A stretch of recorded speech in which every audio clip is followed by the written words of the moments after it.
regular meeting, the Guam PUC. It's 6:30 p.m., May 29th, 2025. First item on, all commissioners are present this evening with the exception of Mrs. Brooks. First item on the agenda is the approval of minutes of April 24th, 2025 regular meeting. Do I have a motion? Motion to approve subject to corrections. Thank you, Pete. Second? Second. Joe seconds. All in favor say aye. Aye. The motion carries unanimously. First item this evening is GPA docket number 2507. Petition of the Guam Power Authority for authorization to procure Strategic Program Management Office for GPA's future projects. We have a legal counsel report and a proposed order. Anthony, I believe this one's yours. Thank you, Mr. Chair. So just to update the commissioners on this, there's a lot of filings here. Okay, so originally this was, I believe it was back in April that we took this up.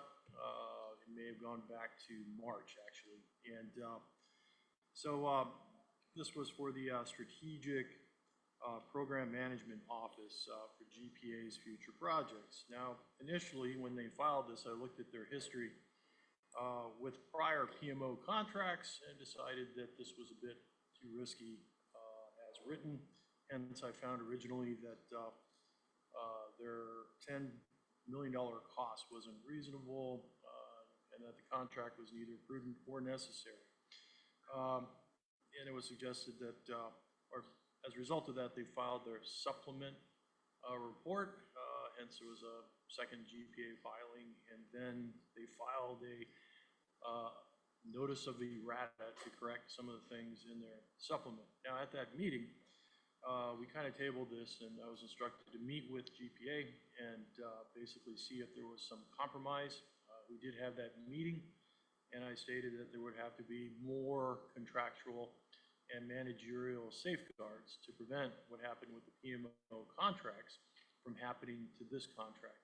And so as a result of that meeting, they did file their amended petition, and I filed my PUC council report for that amended petition. So hence, that's why you have all these crazy filings here. So in my report concerning the amended petition, so I did find that there are 10.5 million estimated costs with these additional safeguards to prevent excessive cost increases was reasonable.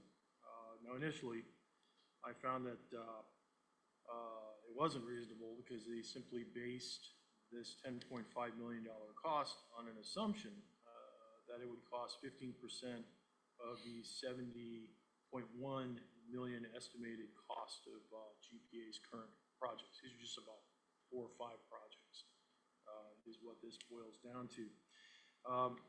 Now, I also found originally that either they would have to reduce construction inputs to pay for this, or they'd have to raise additional funds to finance it if they couldn't reduce the construction inputs. These same facets of the SPMO contract are still there. Okay, so that aspect still exists.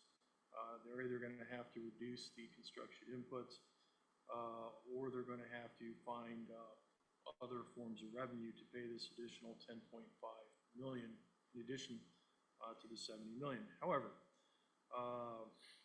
they are implementing safeguards to prevent excessive cost overruns, such as requiring task orders that will be individually negotiated for scope, hours, schedule, deliverables, milestones, and costs. We're also going to be using project reports that they will post online and share with GPA's GM, the CCU, and the PUC commissioners as well. So they're being a little more transparent with the SPMO costs than they were with the PMO contract.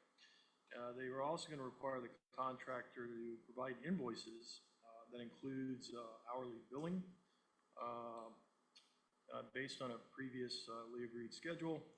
And the important thing for me, at least, was the imposition of a ceiling on the SPMO services for each project i.e. a dollar amount that's not to be exceeded by the contractor without GPA's prior approval. And that is one of the things that's usually required, or not required, but can be imposed by Guam procurement regulations. And I believe that with these safeguards, that the costs could be kept as close to the 10.5 million estimate as possible. I found in their supplemental petition that the SPMO contracts were prudent.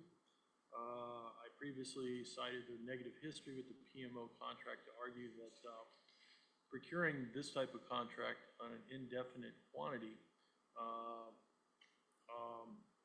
an indefinite amount would likely result in more cost overruns.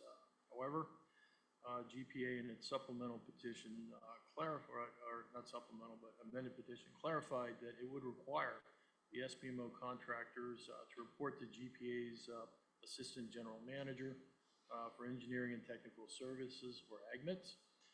So there's a higher level of supervision for the contractor. They would also subject the SPMO contracts to audits by the U.S. Department of Energy Technical Program Officer, and this would be limited to GPA's federally funded projects, future projects. And they would also be holding weekly meetings and maintain project performance dashboards, basically to retain oversight on these contractors to prevent these cost overruns. Hence, with these additional safeguards, I found the the SPMO contract to be prudent. Now, I also found that the SPMO contracts are necessary. Now, I did cite originally that despite having a large number of their existing engineering force that is eligible to retire, that doesn't necessarily mean they will do so, and that they could be replaced with graduates from UOG's School of Engineering. They did cite, however, that the graduates coming out of UOG are civil engineers, and they would need training and time to get them qualified into electrical or mechanical engineers that GPA actually needs. So they did cite also that the way it's working for them, or the way it looks for them, is when these projects come and go, if they hire too many engineers, they will be overstaffed at the tail end. So I found that the SPMO contract, they're just hiring them until this extra project work is completed, and the contracts go away. Plus, they're also helping train up GPA's newer engineer hires into the mechanical and the electrical fields and qualifications. So I found that based on that, basically the SPMO contracts were necessary. I did, now they also requested that they come back if their cost overruns actually exceed 20% of this $10.5 million amount. But I said no to that, and so I left it at the original amount. And they would have to come back if they exceeded, or were coming close to exceeding, the 10.5 million, which is initially approved here. So that 20% over would not apply here. That would be an additional safeguard. So subject to your questions, that's the end of my report. I did submit an order granting the amended petition. Thank you. Thank you, Anthony. Mary Ann, comments?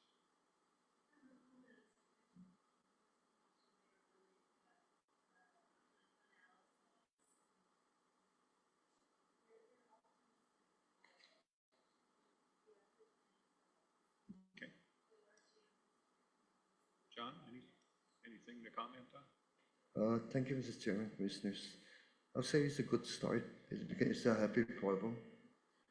We still have to come back at $10 million, but if we spend more, that means we have more grants coming up, because most of these are going to work on the grants that we have been putting forward, including, again, the to DOD, to FEMA, to this GURA fix and six program. So every grant that's coming out there, we're working on underground lines and everything like that. So if we exceed that, that means we have more projects that's coming up for the benefit of the ratepayer. Thank you, John. Any questions from the commissioners regarding this? What, Go ahead, Rowena. isn't there a contingency of 10% if there were, if the contract were to, they would be allowed that, or is that already inclusive of 10.5, or does it apply? Well, yeah, there's a general, I think, in the 20%. existing, yeah, it's a 20%. But because of their prior history, the way that it's actually worded is that,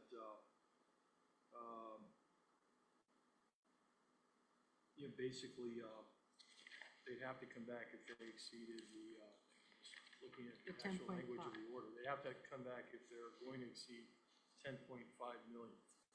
And that's kind of how the, or that's how it's written. It says, let's see here. So the order basically requires them to implement all the contractual and managerial safeguards that they specify in their amended petition.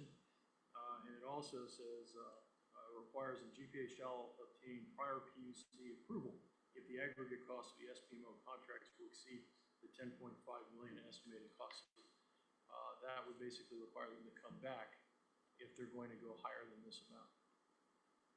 Okay, so GPA would have to come back to us in order to, if it's found, for the 20% contingency to take effect. You're recommending they come back to PUC for approval, or are we talking about that if they need another 20, they come back? You're saying you stay at the 10.5, operate there, but if you're seeing that you're gonna hit a 20% contingency, come back to PUC for That's the correct. approval because of past history.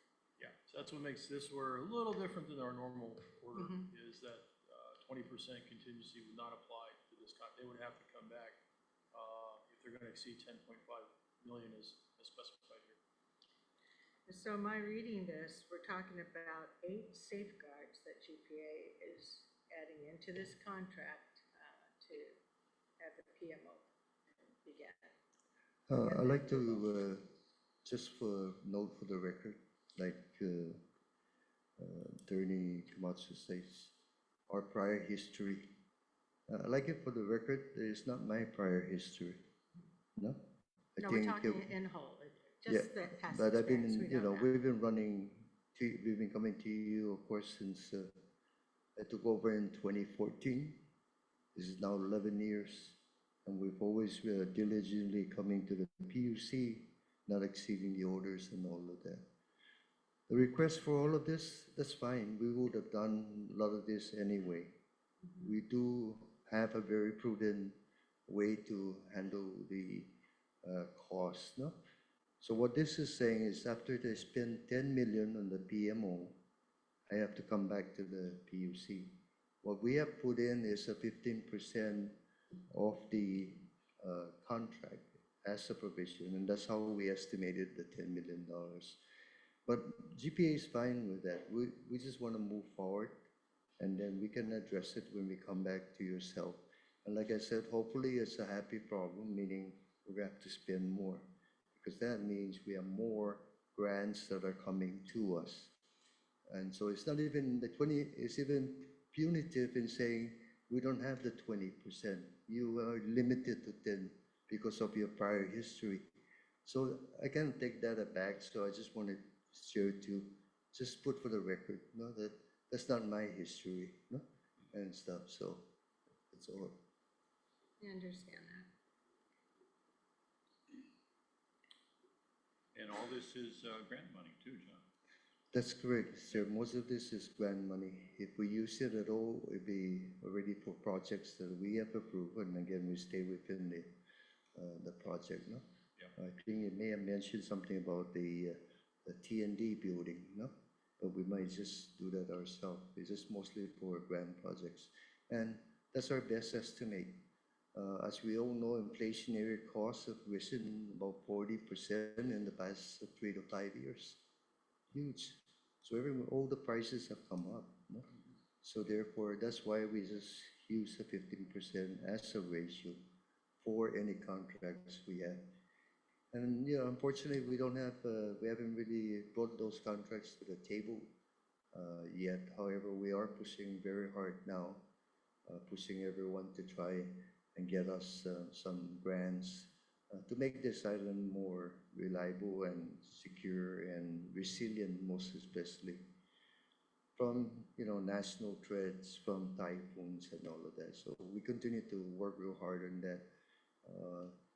And again, we're pressing the DOD to assist us in the best that they can, because unfortunately, we haven't seen anything come from it yet, no? And stuff, so again, yes, it's a percentage, and I'm fine with the recommendation to make it happen, and, we'll come back and have a better track record of what's there. And so all the funding that will provide for the SPMO has already been designated for particular projects. Yes, as the projects come in, this will be, we're gonna negotiate what it takes to get the work done, and then come to you before we exceed the $10 million as per this one. No, the question I was asking is the grant money has already been targeted for a specific project. That's what I'm asking, just for Yes. clarity. Grant monies are typically just specific projects. And some of it is like the Papa 87 that we have, I believe, today, that has a specific grant amount. But even that we can exceed, so we have to stay within it. So with the PMO, right now, it's just all the grant projects, or are we also looking at some of the local projects or CIPs that have to be done? I think it'll be a combination. A combination. Yeah, because in reality, really, we are when we're losing more engineers. The key is such in the Government of Guam retirement plan that if you have 35 years of service, you're basically losing, you're not working for anything. So therefore, irrespective of, they will retire as long as they're on the old plan. So we have programmed every one of our employees, not programmed, but we have identified when they potentially could retire. And that's why the influx of training. Tony is correct. We are training the civil engineers. In fact, we have them taking a training course on Saturday now for about 6 weeks to prepare to get their EIT. Because again, that's something that the universities and everyone should require of their students to take on their senior year, because the EIT is a fundamental training exam, and as soon as you get out of graduate, you're going to start losing that knowledge. So they need, and again, this is a recommendation for university and all of that, is get them to take it in their senior year. I did that, and I didn't know what the heck it was. I passed it, and when I came to Guam, I said, whoa, that is such a big value. So we are we have about 12 or 15 engineers who are interested. So our goal is to have a lot of professional engineers within GPA, including the civil engineers. And then, while we are here, the professionals in mechanical and electrical, they're the mentors, they're the ones that will certify for their testing and all of that. So that's part of the program. We're going to continue. John, what is EIT specifically? What's an EIT? Engineering and training. It's really the first exam. You cannot take the professional engineer exam until you have passed the engineering training. Yeah. Okay. So those are the two components. I mean, you can take both. I think. Well, I'm not sure you can take both concepts. It's been so many years already, but a lot we have seen is that engineers that have been away from the classroom have not been able to pass that, so they just kind of fall in the system and not pursue. But now that we have a lot of young engineers and everyone that are really gung ho and they know they can pass those exams, right? Everyone is trying to be a PE in GPA. And so again, our goal is to be what do you call it? We provide, will supply professional engineers on the island. Oh, incubator. And don't mention incubators, and we have a bad issue. We have an issue with incubators. And thank you. But no, a training ground or a preparation ground and all of that. Not that we're going to want to lose them, but I think it's a good thing because a lot of us are going to be retiring one day, Yeah. So, Question, because you just intrigued me with the incubation pool. So you have a working relationship with UOG, with their engineering department, that you could bring the students in and start getting them acclimated to the field in itself, not just. actually, what we don't really have that type of a working relationship, but we do hire the engineers, and we have asked UOG to develop mechanical and electrical engineers, which they are in the process. Because I have to note that we have a very large pool of very smart kids coming out, and they just need to be trained in the right direction. So our engineering group is very, very motivated, and they're all very results orientated.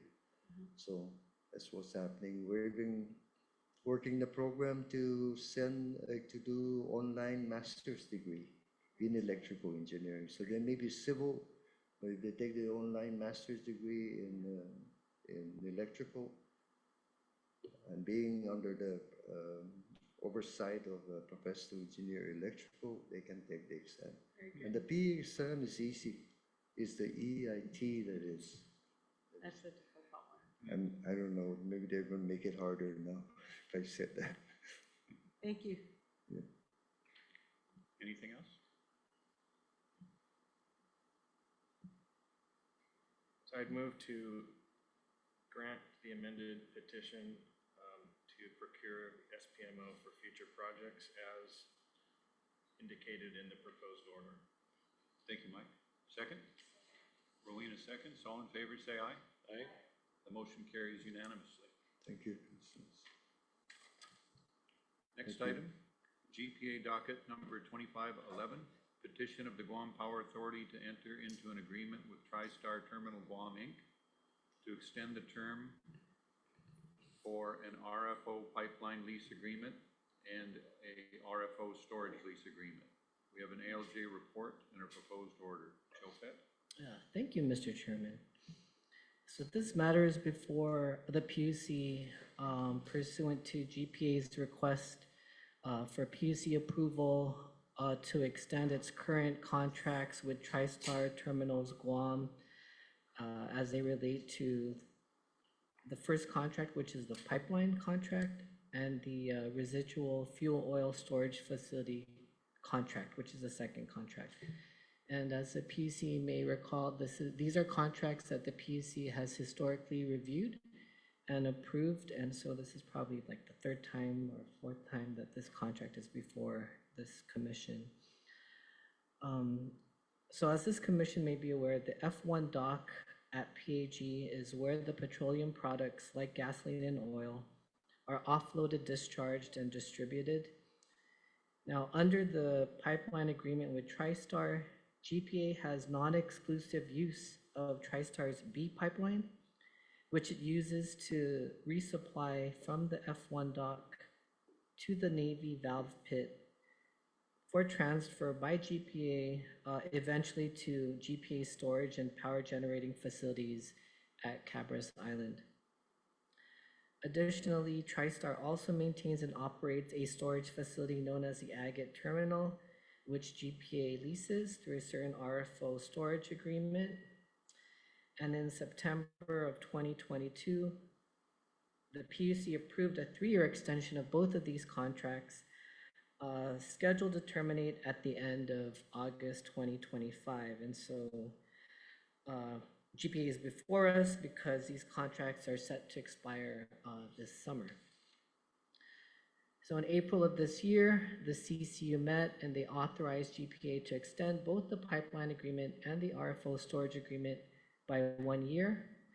And the CCU also, in its resolution, authorized the costs associated with extending these contracts and authorized GPA to request PUC approval for these extensions.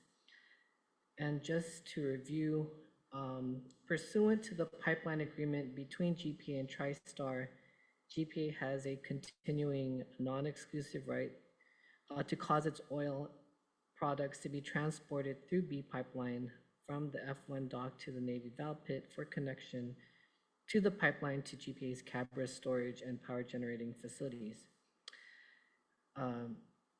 Back in October of 2022, the parties entered into amended number 2 pipeline agreement where the parties negotiated an annual usage fee for these pipelines of about $566,000 or about $47,000 monthly, which is currently applicable for this period, which was September 2022 through August 2025. And when we looked at the record, Mr. Chairman, this fee appears to have been a carryover from the period of September 2021 through August 2022. Now, with respect to the September 2013 storage agreement, TriStar agrees to provide GPA with storage tanks for storing fuel oil, and GPA uses these tanks to store this fuel oil to resupply its storage facility in PD. Specifically, TriStar provides GPA with a total of 422,000 barrels of storage for fuel oil at its agate terminal, which TriStar maintains and operates. And again, back in October of 2022, in an amended number 4 storage agreement, the parties agreed to a $1.9 million annual storage fee for the period of September 2022 through August 2025. And again, this particular fee also appears to have been a carryover from the period of September 2021 through August 2022. Now, turning to the current request for the extension of these contracts, according to GPA, it has negotiated these extensions with TriStar for an additional year. However, these extensions contemplate a 5% increase in the fees. Specifically for the pipeline agreement, the fees will increase to about $49,555 per month, which is about $594,000 annually.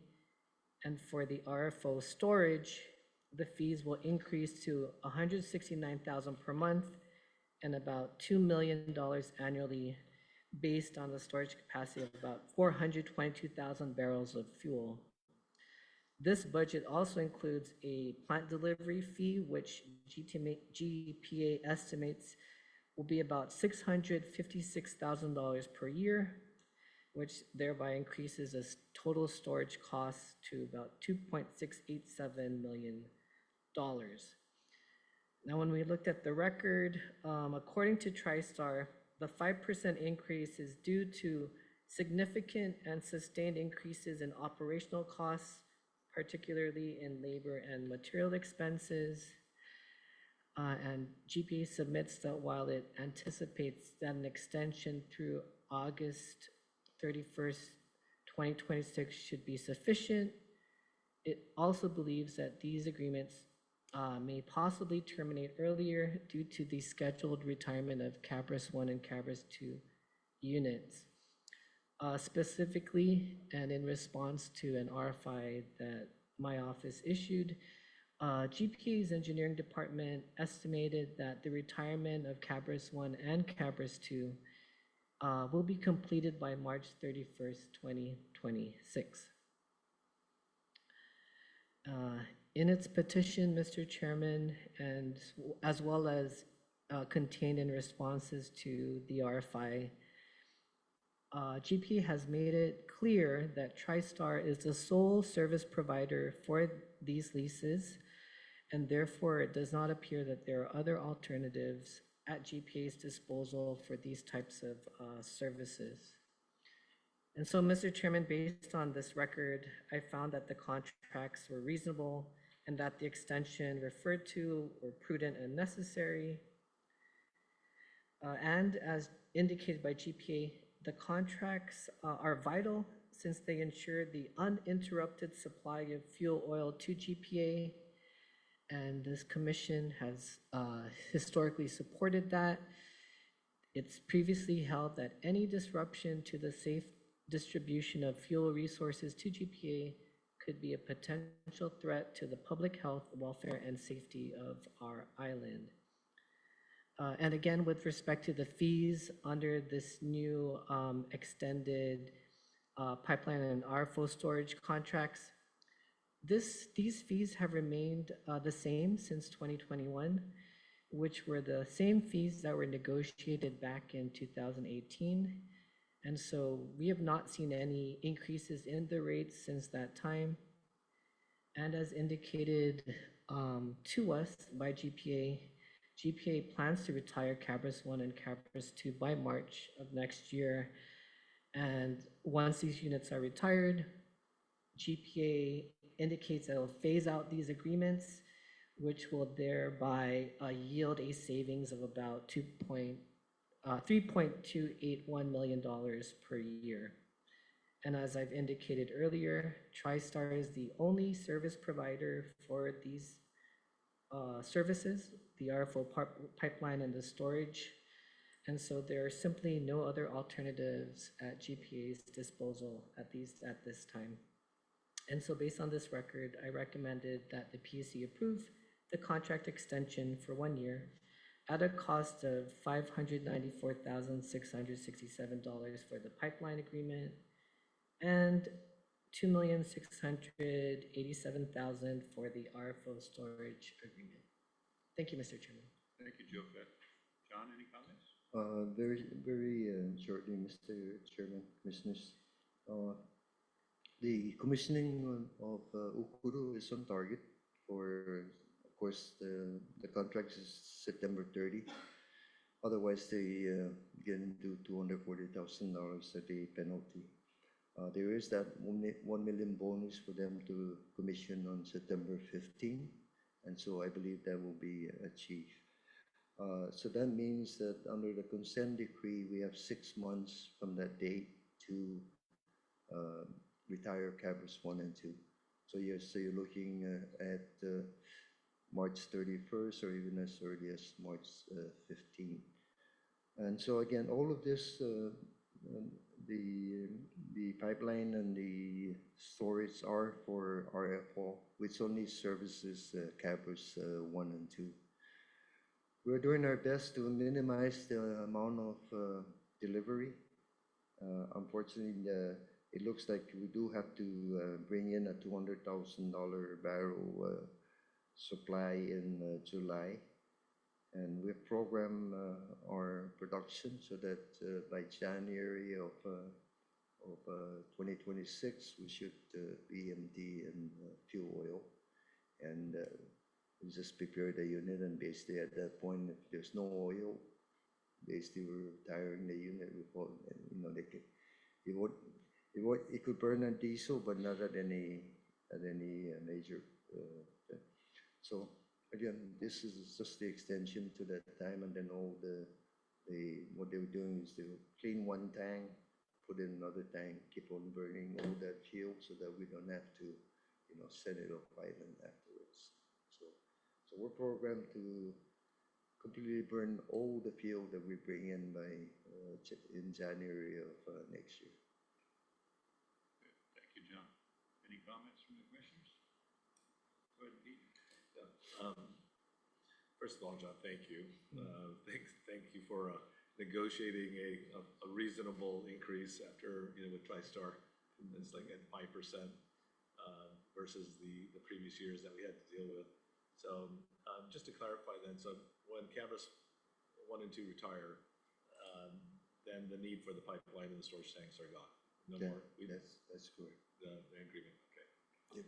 Everything, the only fuel that GPA will burn after Campus is retired is the ultra low sulfur diesel. And that's all gonna be all in our big tanks and part in Tenjo. We have one big tank there that we're thinking we may just continue a lease or try to purchase that or something because as a contingency in case anything ever happened down at Campus yard, we have fuel oil so they can go up to Ukudu. So the agreement with TriStar will continue beyond Okudu? I mean, There's Campus 1 and 2? various types of leases that we have. The RFO and then the ultra low sulfur diesel. So even like coming in, bringing in diesel, we have to use their pipelines. So that part of the agreements will continue. So this what we have before you is just all the RFO components, pipeline, and storage. And yes, it's part of the savings projections. No? They go away. We won't need it anymore. We have 268,000 barrel tanks down at Campus. That's already one of it has the ultra low sulfur. And in about another month or two, the other one will be available to start filling up. So we'll have those two. And the last but not least is maybe one tank up at Tenjo on high ground, serving the Tenjo power plant that can serve. If anything happened over down here in the Campus area, not that nothing has happened in the past so and so, but again, you can always divert that fuel all the way up to Ukudu. Ukudu itself has a 1 month supply of tanks and stuff. So But does Okudu still needs TriStar to bring in their fuel? yeah, everything comes from the hotel wharf. Comes out from there, so. Yeah, all that the relationship pipeline, still we goes don't on have any then. pipeline that goes from the hotel wharf into thing. So, Right. but now we'll just be limited to ultra low sulfur diesel. I see. In addition to that, we would have dropped our annual import from 3 million barrels a year to 1.8. So therefore, the throughput is less and stuff.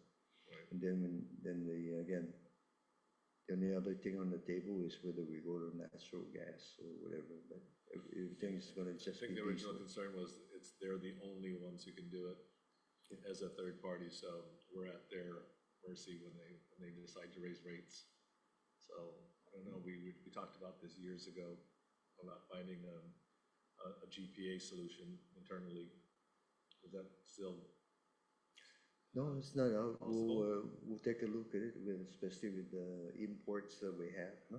The difference is they also, I don't think we get around the port, which is the discharge area. So maybe we can put a pipeline in, but there's no, hotel wharf is in demand, not only for, I don't know, they have so many plans for that wharf, but but we would, one way to beat that is just reduce the consumption of oil and the throughput. So this is no other way to get it to our tanks. It all comes from there. I mean, there's no other way. I mean, see, in my mind thinking, we may take a look at the wharf Delta and Echo, which is the Navy wharf. We'll have to look at that again. So that's not out of the just question. options in case, it gets unreasonable, how they do their jumps, with increases in the past. So we just want to avoid that being held Look at- hostage Yeah, we'll look at that for again. the fuel lines. Okay, thank you. Is the extra tank down at 10O ours, or is it TriStar's? Let's try stars. We're leasing that now. Yeah. Yeah. And I'd say we're leasing, I believe, 100,000 one of them is gonna go away, So just lease one. just lease one. And again, it's a policy decision for contingency. We will have a lot of storage on the island. I think we'll have close to 6 months of capacity now that one, we're only burning one fuel, and then two, we dropped from 3 million to 1.8. So therefore, we own tanks, right? So therefore, that brings our capacity up to, I stand to be corrected to calculate it, but I believe around 6 months. So therefore, it gives us leverage now, like a period of time when we see oil prices down, we buy, right? And then when it starts to go up, then at least we have that way. If we're under threat because of, again, a national war threat or whatever, we can fill up the tanks and not be concerned or not be, anxious about whether we have enough fuel. So that's a good, there's many benefits that the efficiency of Okudu provides to all of us. Anything else? Joe? Yeah, so the estimated time of retirement for Calvert 1 and 2 is March. That's probably 5-6 months before this contract ends, if it's extended for a year. Right. Are we stuck with 169 per month, or if we hit March or April, the 169 per month stops? Yeah, it goes away. And the way it works is we were buying 200,000 barrels in July, and we have to burn that all out. So that's what we're doing between July and January. So that January, we don't have any more fuel in any of the tanks. So then all we have to do is go through the process and then turn over the tanks. And it's more contingency. Again, anything can happen, right? So if anything happens, we still have those. Just to add to tanks. Joe's point, just to clarify, so my understanding is that you signed a 1-year agreement with TriStar, and so it's till August, correct? 2026, but you might retire Canvas in March. And we're not paying them, are you paying them on a monthly basis, or is it on the whole annual? We can terminate before the end, before August. Any month before It's that. in our So best it's monthly. interest to have a contract to August, because if anything happens and I need to run Right, Cabros, right. I just bring in a shipment, right? Okay. But we can terminate before August. Okay, thank you. So we won't be paying all of this to all of them. Go ahead, Mike. John, I noticed that in the TriStar's proposal, they had, I guess in the event that you needed beyond August, they've indicated that 5% increase their 161 rate per month. They'll keep that in effect all the way for the next couple of years, even if you needed it. But they said that as to the RFO storage agreement, but they didn't indicate that as to the pipeline agreement. Do you know if that's their position also with the rate on the pipeline agreement? We can find out, but I would think so, because most of the additional cost really is on the storage tanks and not on the pipeline. And yeah, I think this is their last row of making money out of the RFO. So we've been doing this for. Actually, we were doing okay. We had to do this because we had to clean and recertify the big tanks at Cabros so that we can bring in the ultra low sulfur diesel. So remember, it's been a transitional journey from 3 types of fuels to 2 to 1 and everything, and we've just been quietly achieving that. And so this is the last of the Mohegans. We're almost there.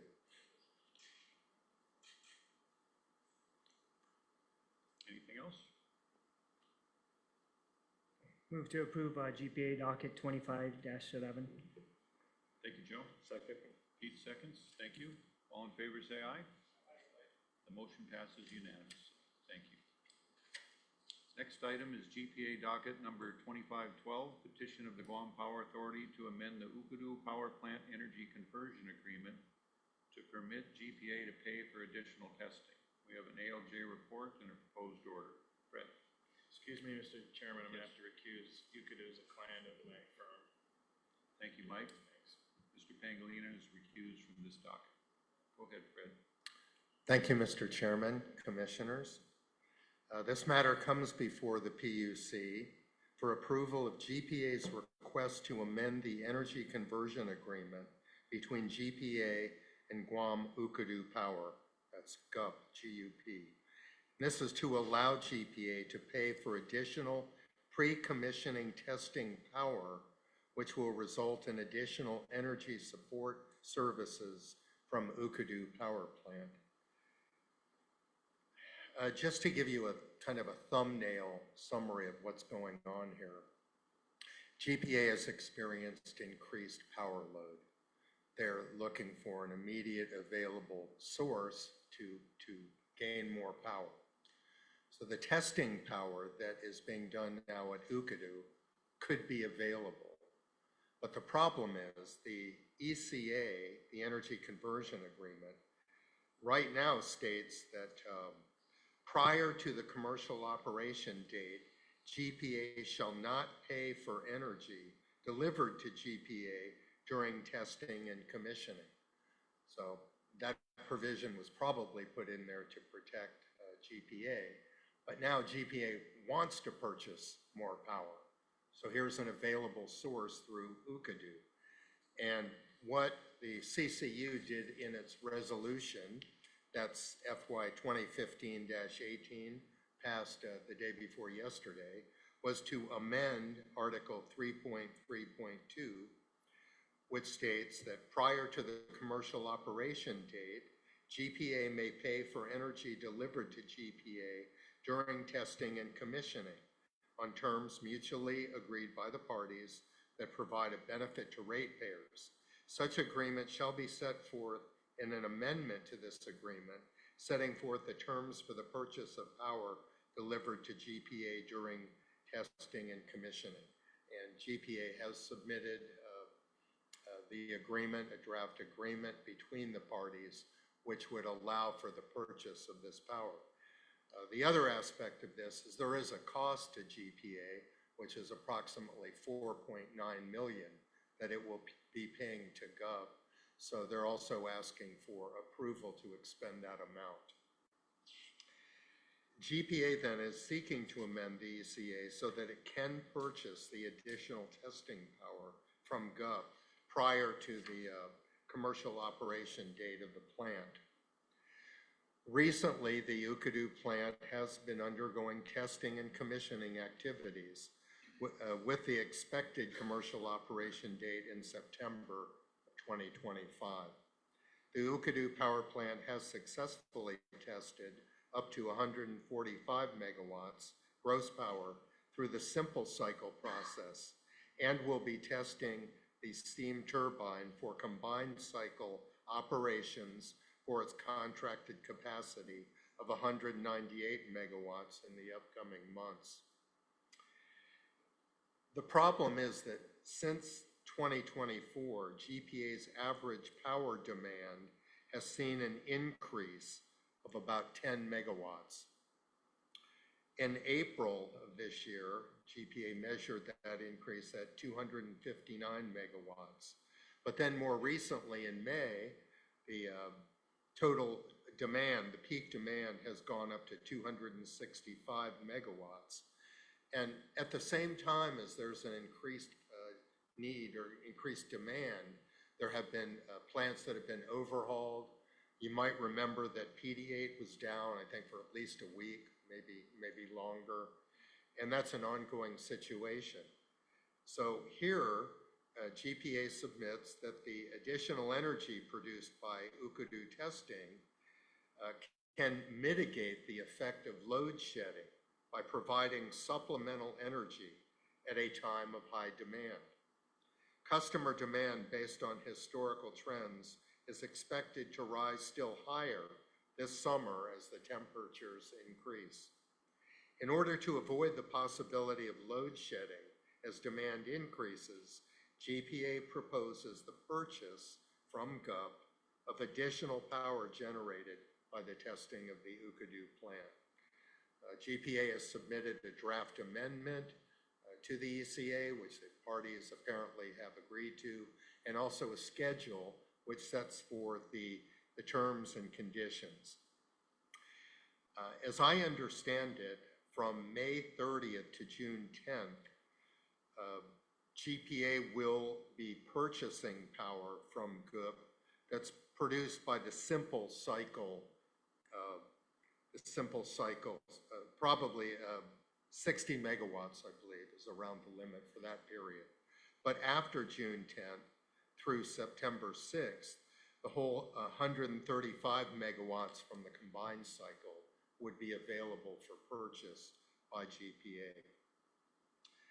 The updated GPA Ukadu cost agreement analysis indicates that GPA will pay GUP for the additional testing power in the approximate amount of $4.9 million. However, GPA contends that these costs will be offset by approximately $9.2 million in savings from energy produced by the more efficient new power plant, resulting in a net savings of approximately $4.4 million.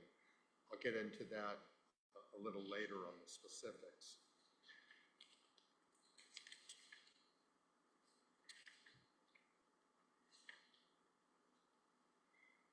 As I mentioned on Tuesday, the CCU passed resolution FY 2025-18. They basically amended a prior resolution they had because the first resolution did not authorize the amendment of the ECA. So the resolution passed on Tuesday now clearly authorized GPA and GUP to amend the energy conversion agreement. In my opinion, GPA has justified the need for the purchase of additional testing power from GUP.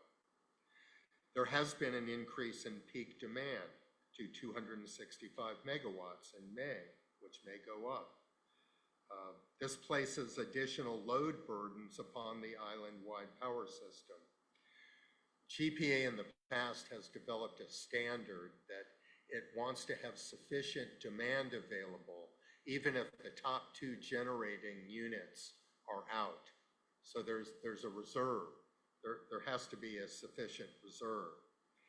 Here, GPA calculates that it could fall 44 megawatts short in capacity without the additional power produced by the Ukadu plant.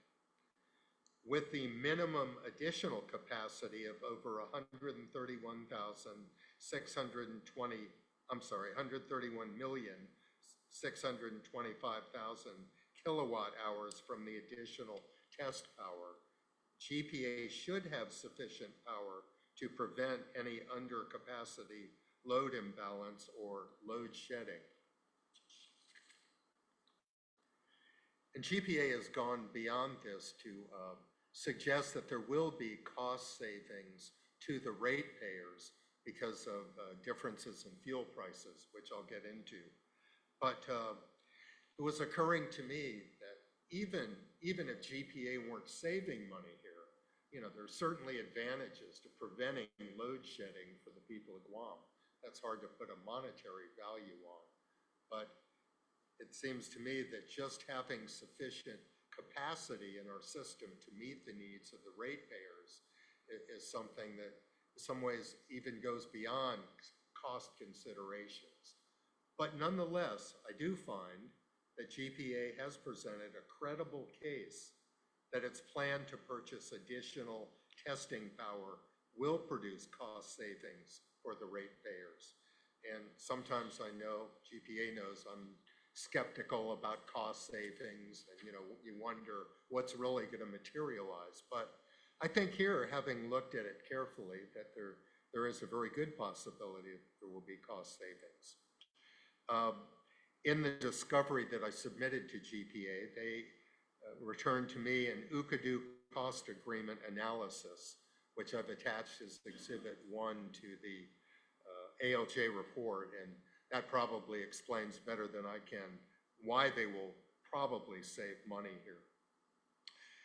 GPA estimates that the total cost per kilowatt hour for the additional power generated purchased from the Ukadu plant is almost 16 cents. However, the production cost for the existing system without the Ukadu plant is about almost 19 cents. So the power produced by Ukadu is almost 3 cents per kilowatt hour less than the production cost for the existing system without Ukadu.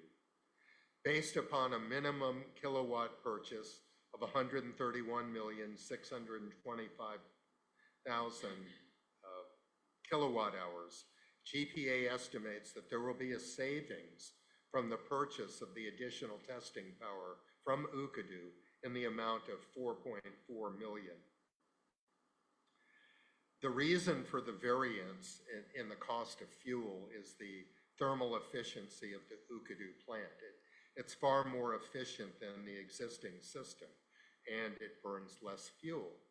So the guaranteed BTU per kilowatt hour for Ukadu is 6,694, whereas for the existing system, it's somewhere around 12,000 BTU, as explained by GPA officials at a meeting that we had. So for that reason, I do concur that there should be cost savings. I believe the savings were about 9.4, well, overall, the cost 9.4 million. And when you take the savings into effect, then, you know, that really offsets the cost of the project. So for those reasons, I believe the project is justified, and it is a bridge that GPA is building with this additional power to prevent the ratepayers from suffering from load shedding over the next 3 months. The agreement also allows that even after September 6th, GPA could still purchase additional power from GUP, although that would be at a higher price. So I prepared an order that would basically approve the amendment to the ECA and authorize GPA to expend up to the amount of 4.9 million. Thank you. Thank you, Fred. John, comments? Thank you, Fred. Thank you, Commissioners. Yes, the demand for every month since January has been 10 megawatts higher than what it was in 2024. So it's about a 4%. And again, so that's even through May stuff. So, so again, and our machines are needing help. So like Fred mentioned, PD8 was down for like 3 to 4 weeks, and I'm sorry, PD9 and then PD8, and now we took down MS7 for another about a 10-day period. So when we look at the capacity we purchased 20 megawatts from Agreco at almost about $10 million a year. So that's about $833,000 a month. With the Ukudu, it's really for 60 megawatts, it's about 1,633. So it's a lot cheaper than what we purchased from Agreco. But in addition to that, the savings will be there, as Fred had noted. So the contract pays for itself. But again, like Fred liked to remind us, what price do we put about getting away from load shedding? So again, this will help us alleviate the process throughout. There are going to be some period of time that they're down for 2 days to do, because again, this is the testing period. But again, we'll prepare for that. And basically, they'll be running 24 hours. I know in the proposal says 15, but they've been running 24 hours continuously. So In the past 2 weeks, I think they ran like 10 days continuously at about 55.8 megawatt. They're on the line right now at 32 megawatts, so that's helping us, and they're gonna go up to 55. Again, rolling in, I think, towards this agreement. And then where we save the money is around June 10. That's when the steam turbine is put into service and allow us to save this money. So, I have to thank KEPCO, Tucson, the teams that have negotiated this, CCU and PUC. I mean, thank you very much from Jennifer and myself, because the one that really sweats most during this period is Jennifer. And I don't let her know I sweat too, but again, this will really help us get through, because again, we were supposed to be done April 2024. Here it is now, right? A year and a half later. So that takes its toll on everyone. So looking forward to all of this. Thank you, John. So the plan is through the summer, through the days they're operational, they're gonna be 24 hours on, basically. They're gonna run right through the peak and the whole Yeah. day and evening. Yeah. Okay. Our agreement says 15 hours a day, but basically they're running 24 straight through. And that'll be 145 megawatts? 135, which is 135, basically the three, two units, or they can substitute and, run. Do they have the steam plant up and operating now? What? The steam plant? Not yet, the steam Not yet. plant?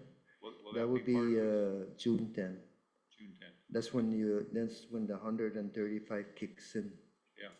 Yeah, right now it's just 60 megawatts. Uh-huh. What they're doing is running 3 units, 20 megawatts each. Yeah. And then they're making steam and blowing that steam out into the air, because they're increasing the purity through the boilers. Yeah. And then now after that, around close to June 10, they're gonna gather that steam together and then head it into the turbine and produce power. So that's when your combined cycle comes in.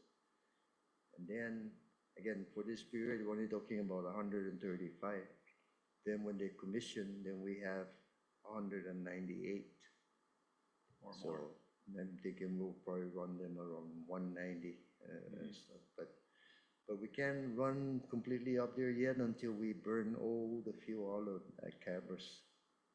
So there's not much we can do there. But after that, after they burn out the fuel out at Cabras, then everything is just pure efficiency. Yeah. Yeah.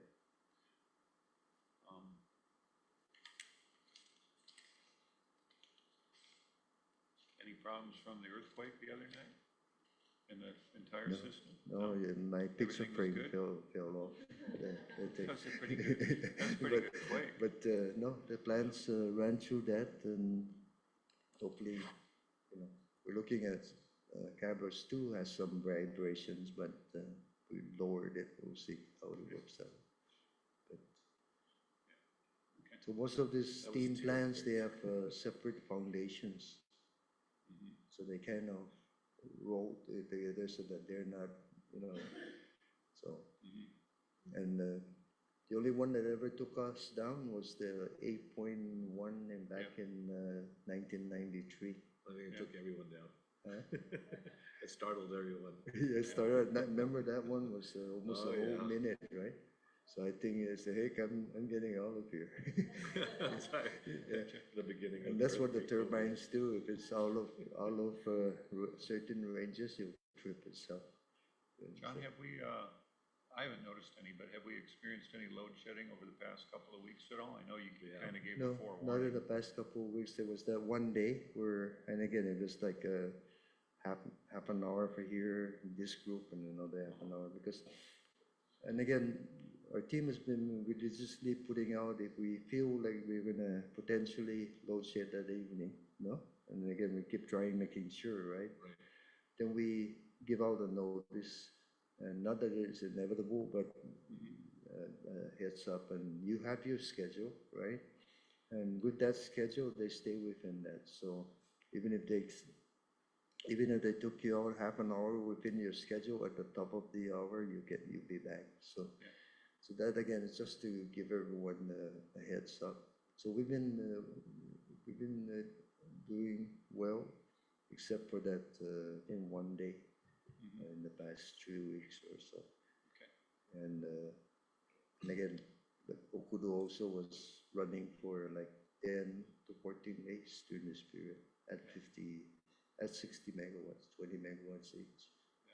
Yeah. So, Well, this looks like a very good deal you put together here, so I thank you for that. It looks like it's gonna carry us through the summer pretty well. and Good work. the growth is, looking like it's coming. It looks like, just based upon previous years, that you might go well over 270, maybe August or so. Yep, that's what we're looking at. Yeah. Because again, it's been holding 4% per month, right about 10, 11 megawatts every month. So we'll see. Maybe, remember, there are certain things that are happening that, and I'm trying to confirm. One, to the commission, no, CCU and ourselves, we put in demand-side management program. Mhm. Everyone is buying energy efficient equipment now and getting rebates, whether it's a new building or so and so. We've been growing, 300 to 500 per year, but we're not seeing the sales come in, right? Mhm. So that's been kind of offsetting itself, the new load versus making the island more efficient.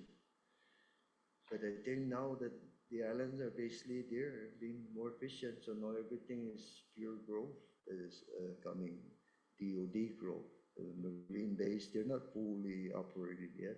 I think Yeah. it's just 100. But there's a lot of building that's going on out there. There's a lot of plans, housing. Data centers are looking to take roots here. Mhm. We've had some visitors really just recently, 4 to 7 megawatt data centers. We're gonna have to build substations in certain areas, but we're making them tie in that substation for reliability. So this is a dual benefit to the ratepayers, no? Yeah. So, yeah. And I have one more package coming to your way. It's this energy storage battery. What we have with capacity and energy storage battery, I like to say bring it on, bring the load. That will bring us more revenue, which actually over the longer period of time will start to reduce our rates again. But I'm not, for the record, I'm feeling very confident that we can meet this growth. Mhm.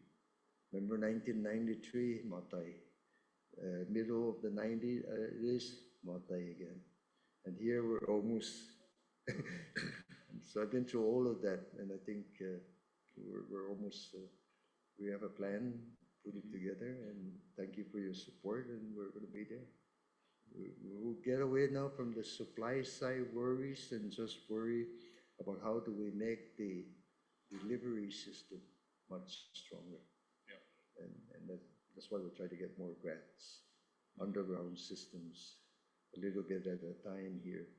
Trying to get a lot at one time, but I'm not getting the bites yet, so hopefully. Mhm. But, I think I'm hopeful that the federal government and the DOD will help us in this. That I think there's no way to separate on the base and outside the base. A lot of the community that are working on the base come from outside the base. It's only a 200 square mile island. It's not $9 million $17 billion in square meters. It's only 200 square meters, so it's hard not to. Mhm. Yeah, it's a whole grid. It's one microgrid, whatever you want to call it, all impacted. So I'm actually, there's some very good things coming up. Mhm. Yeah. Come a long way. Go ahead, Pete. Yeah, first of all, yeah, congratulations on getting us this far. We've worked really hard getting, I guess, to this point, so kind of exciting. I mean, you're basically coming to us and asking to save $4.3 million and give us more capacity. I mean, how do you say no to that, right? You mentioned something on the demand side management, demand side program. Just curiosity, where is, there's a budget for it on an annual basis. Do you run, are we using all of that like within the first 6 months, or is there like leftovers every year? No, actually, remember that that's also revenue neutral. So that's like in the LEAC. So if we don't spend it, it balances itself. So I think in this coming up, we didn't ask anymore for the additional, we didn't include any more DSM. We still have some funding available. We're spending about between $100,000 and $150,000 a month on the rebate. So yeah, on equipment rebates. Good. that's everyone buying. Is there still like a marketing program? And the vendors are bringing it in. And if you remember before, it's always a $99 window air. Not anymore. It's get a split air and a GPA rebate, and you could say GPA, PUC maybe, and CCU, right? It's okay to put it that way. But yeah, no, it's really. Is there any solar projects? Any solar? Because again, that helps everyone. The less that we burn, that means we less burn oil. That means there's more money that stays on the island and more money that multiplies, right? And so that's a very, very good program. And it's become affordable. I just bought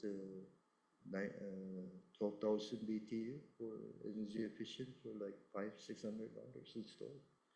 So like, also, just following up on the, just last question, on with the capacity growing in the last couple of months, you've seen like a 10 megawatt increase. And I noticed in some of your current projects, you have like the GTA data center and the Google data centers coming out. Is the Google data center already here, up and running, using power, or is that something? Not yet, but Oh, they that's are something that's taking coming. root, they are buying property. Is that going, so that's Yeah, something for this they year? are talking to us about what they would need to do, like transmission and distribution. Right. So all of that are there, but they're not, I mean, other than GTA and IT, and I think GTA is working, they're not finished yet with their 2 or 3 megawatts they have down on Cam Watkins Road, but they have little bit 1 megawatt here and there. So what we have on coming up now is talking to us is about 4 to 7 megawatts. Total. So yeah, Where would that one be? right behind the Ukudu. So Closer, yeah, the closer the better, but yeah, they have to be. before talking about landing sites, no? Yeah, The Tangisan Power Plant area is a good landing site for more there. That area up there is H zone and industrial zone. And where will you feel most comfortable with? Right next to the power plant, next to Ukudu, next to the Harmon substation. And so we're requiring that we put a substation there that is separate from Harmon, that would now serve the whole distribution system in that area and make it more reliable. So all of those are discussions that are going on. So, and again, with the capacity with Ukudu coming on, with what we have, energy storage batteries, we can meet the demand and then begin to look at how do we So start basically from retiring other units So from the- as we get from- age. From the signing of, I mean, from today's moving forward, if this goes through, obviously, it looks good. The days of load shedding are over. Yes, no, Coming from the village of Timoni, who was affected by the 30 load minutes. shedding per se is we didn't have enough capacity and we're telling you this is your hour, right? Yeah, there's another type which is what you call when we lose a big generator it dumps the certain amount of the system for about 5-10 minutes. No? In Okadu. Yeah, that does is not necessarily going away right away. As we put in more batteries, the batteries now Stabilize it. have the capacity Right. and can immediately respond. So then we start to alleviate that. So now you're going to start to see continuous, reliable. But with all power. this testing phase and being the ability to get the 135, Yeah, it's gone. it also gives you the ability to take down other plants for maintenance if they need it, and Yeah. still Yeah. be healthy, in Yeah. terms of capacity. Very healthy. Okay, good. That's why, like, I mentioned it, I'd like to say, bring it on. Right. Bring it on. Yeah, that's my, There you go. yeah. I won't, thank you, John. especially it's good for the island, right? Finally, after years and years of years. I remember we just went through a major paradigm shift. We just shifted from burning cheap heavy oil to now expensive ultra low sulfur diesel, but very efficient machines and renewables to be a hedge against oil prices going. So that whole combination is coming together now. And then Well, now, it's good because it's been years of why, and when, right? So Right. now we can say it's here. it's, So it's, thank it's you. here. It's a stone throw away. That's We right. all just awarded 132 megawatt at solar farm with 67 megawatt of batteries at the Cross Island Road, right? Right. That's an 115. They're gonna put all the way to PD and tie all the way up to the north. So that's another 67 megawatts of battery that could take load because 4 hours. We cut out the peak. So the peak no longer, with all of this, will be at the 6 to 10 o'clock anymore. It's like you're just slicing the whole cake Right. straight. Good. Won't have And it. therefore, that means you have more capacity. Yeah. Thank you. I'd like to turn the floor over now to Commissioner Perez. Went to Lola or something else. Yeah. John, under the current agreement, before we decide on the amendment, how much more testing is remaining? Again, they haven't tested the 130, the combined cycle, no? Right. So normally the period they go through is 6 months, and I'm not saying that they're testing every day of that. It just means that in case anything goes wrong, they have some time to repair, no? So I think what I see is the testing is going well. So another half a month of testing, they could certify the machine and get it ready to the. But so this is kind of a what do you call it? An added confidence builder, even for GPA, because now we're running them early, so that when we come to September, we would have adjusted the way we operate in dispatching and everything. And now we feel confident that we just roll through with the commissioning instead of having the commissioning and then something pops up, So this is a good deal. We're requiring them to run more because we need their help. And then secondly, and really no cost to the ratepayers. Yeah. But there's no, I would say, why 6 months? Because I know you can get it. In fact, I asked him about my birthday, which is what we passed already. But it's getting there. So, the more they run, the better for us. The more we adjust and know that we know their machines are capable, and we feel confident, and then we can retire cameras momentarily. Thank you. Just a quick follow-up, sorry. Yeah. So the fuel during testing is, GPA provides that to. That's correct? correct. So, and then I saw something about a 0.03 cents. Is that the charge that they came up with that comes up with the 4.9 million? Yep. For the 135 megawatts? Yeah, so if you look, there was a breakdown at $100 a barrel fuel, the fuel cost would have been 12.23 cents. And then the agreement cost per kilowatt hours is 3.72, which all totals out to about 15.96 cents a kilowatt hour, compared to 18.83 of what it costs us today. Remember the LEAC is 20 point, right? So it's right around there and stuff.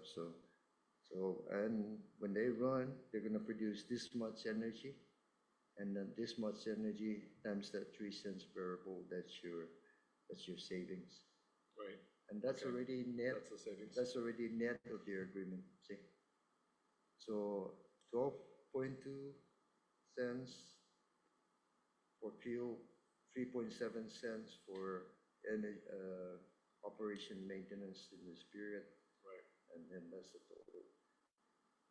so that's the 4 point.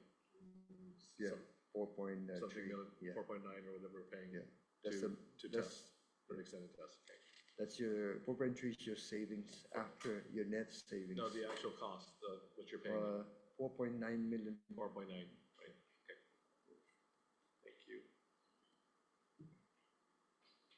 So with this amendment, looking at tomorrow through June 10th, and then June 10th, we're going to ramp it up. Is the fuel on island? Yep. Fuel's on island. Then June 10th, you're commissioning the steam turbine. What's the next milestone after June 10th? Was it all just supposed to be testing all the way through September, or is there another milestone in between there? They're down for a couple of days and then up again. But then the next milestone is preparing to go to the 198 megawatt. They want to do that for several days. Because if we can do, 135, if a simple cycle can do 50 megawatts as they have projected, that means that they can achieve 198. So now they don't have to test that too much. And even for us to give them 198 megawatts in the daytime when we have solar, we may have to curtail some solar just so that we can test the machine. But I see them operating around maybe 190, 185 as we go. So the only two machines that will be running basically on a regular basis after that would be Okudu and PD 8 and 9. Okudu is the Okudu would be around 20 cents, 20 kilowatt hours per gallon, and PD 8 and 9 is 15 and a half. Remember, all the others are 11, 6, 7, 8. So now you have your two most efficient machines running all the time. There's where you go from, we reduce our total import by 900,000 barrels a year. That's a huge, that's money for the economy, room for inventory, just so much. And this is an IPP. They have to deliver. We watch, make sure they deliver, we pay. I always like that idea, John. Yep. Finally, again, it's leave it to the people that because it's getting harder and harder to procure, Getting harder and harder to procure. There's too many constraints, red tape. I hope they kind of leave the utilities out of all of this constraint, because you're talking about here you got me talking now. You got spending billions and millions of dollars on any decision we make is a huge impact versus the rest of the government where, they're not spending that much. And it's more labor, materials here and there, but the same procurement regulations apply to us as it applies to everybody else to buy material, so lumber from here and so on. So, case in point, remember the phase 2? the 50 megawatt Yep. that we could have had at the military bases. That cost the people well over $100 million because we had to go through that period of protest. So hopefully one day they'll change that and allow, you know, the utilities to see. That's why we come to you for anything over 1.5 million, because you know it costs a lot of money to run the utility, right? Okay, Mr. Chairman, so good news. Thank you. Ask for your support so Jennifer can relax at night. No? Yeah. Anything else from anyone, or is there a motion? I move to approve GPA docket 2512. Thank you, Pete. Is there a second? Joe seconds. All in favor, say aye. Aye. The motion carries unanimously. Thank you, Commissioners. Thank you. very much. Thank you. Have a good evening, everybody.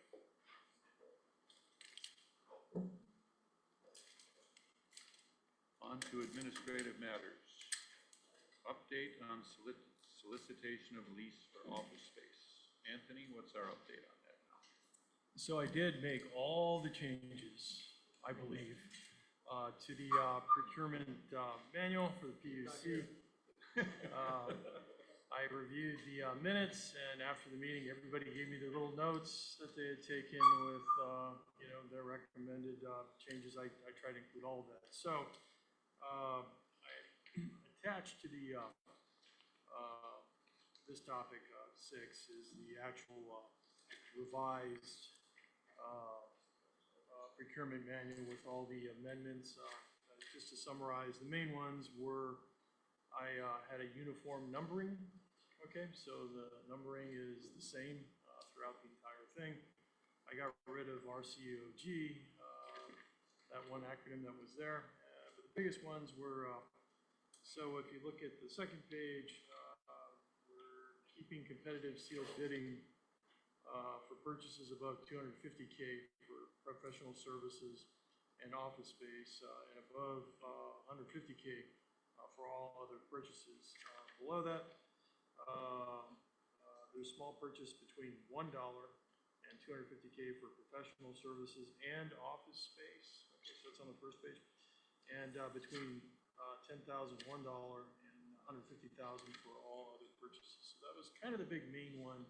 That's kind of how I organized it. I moved the professional services language that was there into number 3 as requested. And let's see, I think that was it. Okay, so with that, there are no other amendments, and I know Commissioner Brooks is not here, but her main amendment was the lowering the small purchase amount to 150K for purchases other than professional services and office space. So with that, to solicit for the office space, we would simply have to come up with a request for quotations. And then once we could agree on that, pretty much Lou could issue that request to at least 3 vendors, and then whoever provides the lowest quote for the office space would get a contract. Okay, so that's where we are now. So I do have kind of a draft of the solicitation, which is kind of, once again, I think it's based on an earlier OPA one, where it's kind of the Agania area or central area, generally Agania to Moody, Upper Tumon. That's what we could limit it to. And then we still need to work on, I guess, the size of office space you would want. Whether or not it, you know, you want a conference room included with that, or the site has to have a conference room. It'd be preferable if the site had a conference room. Okay, it's But on. I guess, you know, this isn't so bad either. Mhm. I mean, we got a space somewhere, it was for an office that was acceptable to us, but they didn't have space available for the conferences. We could probably still continue to come here. What do you ladies think? Yeah. As long as the Guam Election Commission is here. Are they thinking of moving? I thought they might move.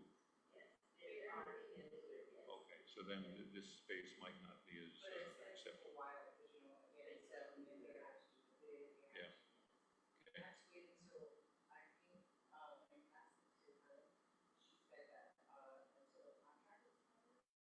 Mhm. Okay. Yeah, so I'll be working with Lou to finalize the request for quotations. I'll circulate that to the commissioners before we start soliciting for bids. Okay, very good, Anthony. I think we should probably we need to pass this new procurement regulations, don't we? Or have we No, done that's this? already been We've already done passed. that. Yeah, Okay, so we don't have to do it again. I was just specifying that the plethora of amendments Yes. that were requested, Go back and redo the other. Good work, Anthony. Thank you very much. Okay. Then we have a group. We have a bunch of things for informational purposes only. Any comments on all this? Doris shared with us several things here. Any comments on this, Pete? Got the QuickBooks in here.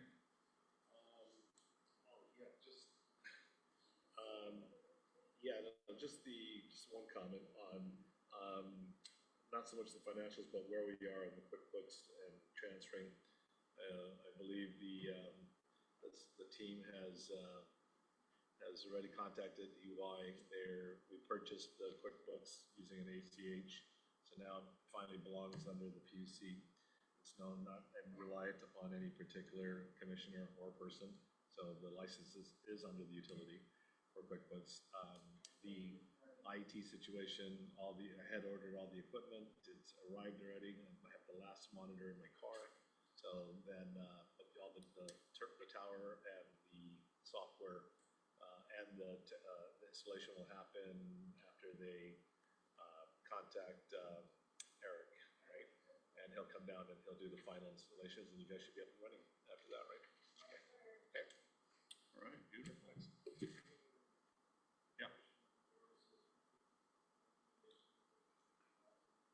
Yeah. Yeah, we do. She's recommending under point 4, based upon what we have as our cash balance, that it's time for us to put aside another 50,000 in a TCD. So, can I have a motion? Second. Thank you, Joe. All in favor, say aye. The motion carries unanimously. Any comments on the financials at all, Lou?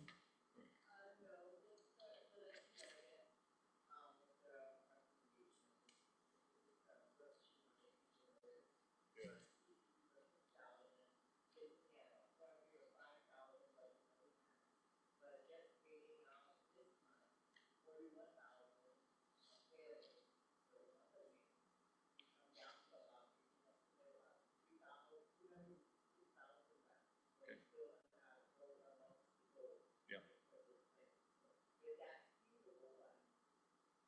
Okay. Okay. She feels it's feasible with where we're sitting? Okay. And do we have any that are maturing between now and the end of the fiscal year?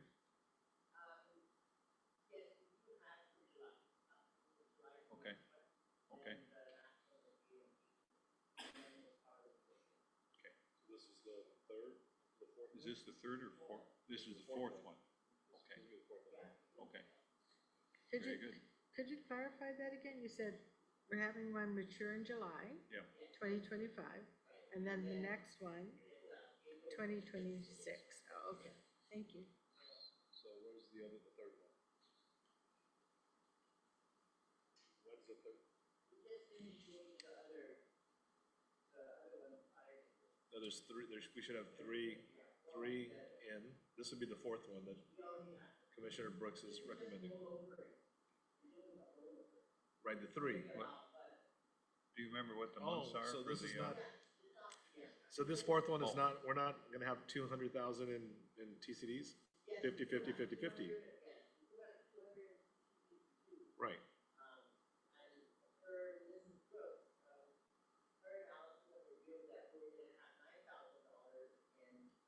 interest? Right. Right. No, so what we're talking about is the rollovers, right? So the maturity dates are, you have one, where's the third one? When's the third one maturing? Because so you said July, so it's July, November, and April. Okay. And then this is the fourth one will start soon. Hey Lou, at our next meeting, could you give us kind of a detailed update on all that? Just bring us up to speed? Okay, okay, okay.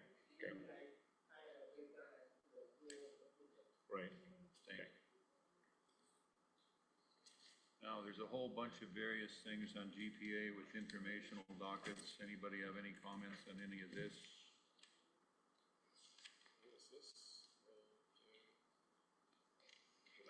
Quarterly financial report. Any of it, I don't think we need to bring any of it up right now. If anybody has any comments? On the dockets or I think we're doing No, I don't think there's number anything there. 7 is. Just informational, yeah, in case you had any comments. And then the final item is PUC summer meeting schedule. Fred, this is your baby.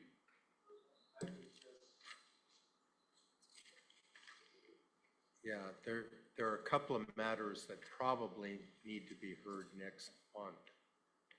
One of which GWA has a pending request for approval of a credit agreement. It wants to do some borrowing through a kind of a tax exempt like commercial paper. And it's part of their rate case too. So their true-up case, I should say. The true-up is proceeding ahead. I issued a scheduling order for the proceedings.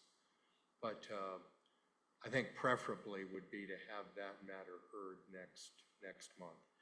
The second matter is the GPA LEAC change.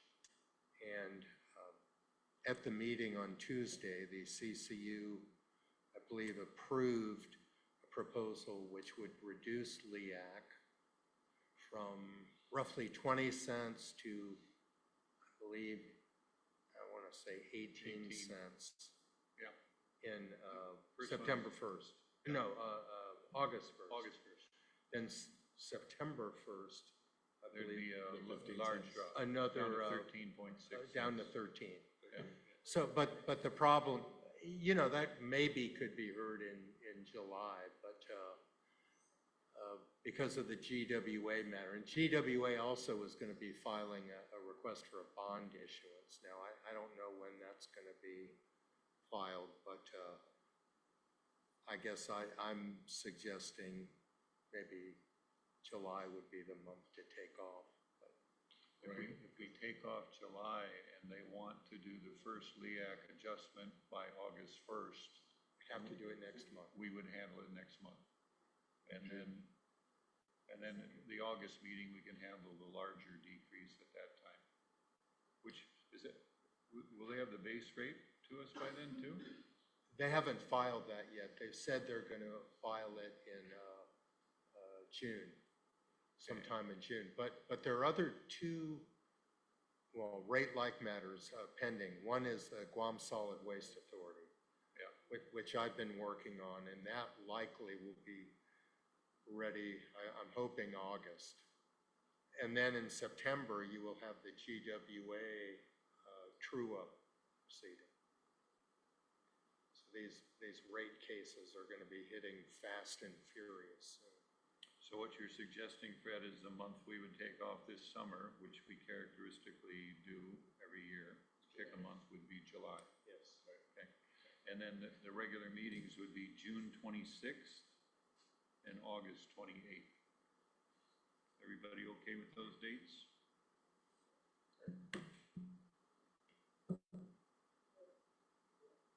No? Well, I know that. Oh, it's my birthday month,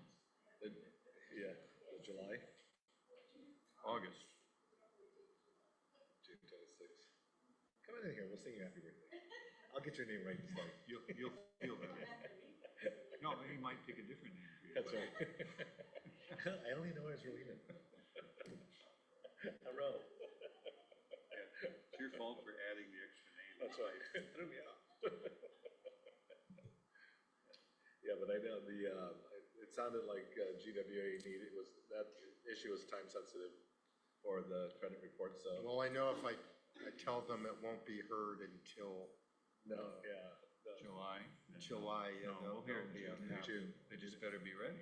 We need help in June. So, okay. They filed their petition already. Okay, do we need to make a motion on this at all as far as the scheduling, or are we good? No, it's just Good. informational. Just administrative, I think. Okay. Okay, motion to adjourn? Thank you. Second? Rowena seconds, all in favor? Aye. We're adjourned. Thank you, folks.